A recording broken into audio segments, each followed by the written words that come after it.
Have you ever wondered how you're able to bike, or even cook? Well, it's all because your nervous system interacts with your muscles and they contract.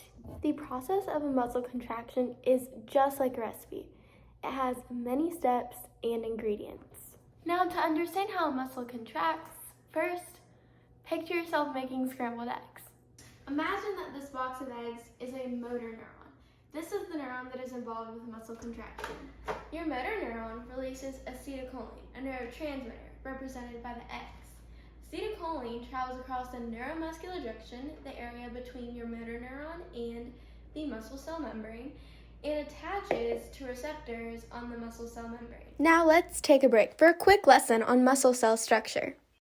This is a muscle cell, also known as a muscle fiber. It is surrounded by the muscle cell membrane, also called a sarcolemma. Within the muscle cell are myofibrils. Here's a blown up version of one. It is surrounded by the sarcoplasmic reticulum. In the myofibril, these sections are called sarcomeres, made of thick and thin filaments. The thin filaments being the actin and the thick filaments being the myosin. Now let's get back to cooking. The attachment of acetylcholine to the muscle cell membrane, represented by this bowl, causes the opening of sodium channels, which causes the release of positively charged sodium ions into the muscle cell.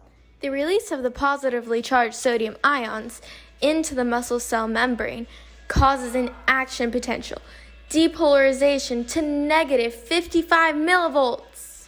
This action potential in the muscle cell membrane reaches the sarcomere, represented by this pan. This sarcomere is surrounded by a sarcoplasmic reticulum, represented by this milk jug.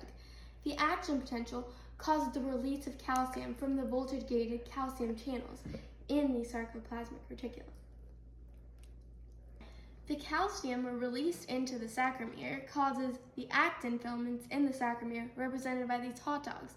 It causes their active sites to open. The myosin filament, represented by this knife, latches onto the actin filament and moves it towards the center of the sarcomere. And this movement of the actin filaments by the myosin towards the center of the sarcomere continues until the muscle contracts. Now, not only have you learned how a muscle contracts, but you've also got yourself some delicious scrambled eggs. And a pro tip, if you're making the scrambled eggs while watching this video, make sure to cut up the hot dogs and add some spice.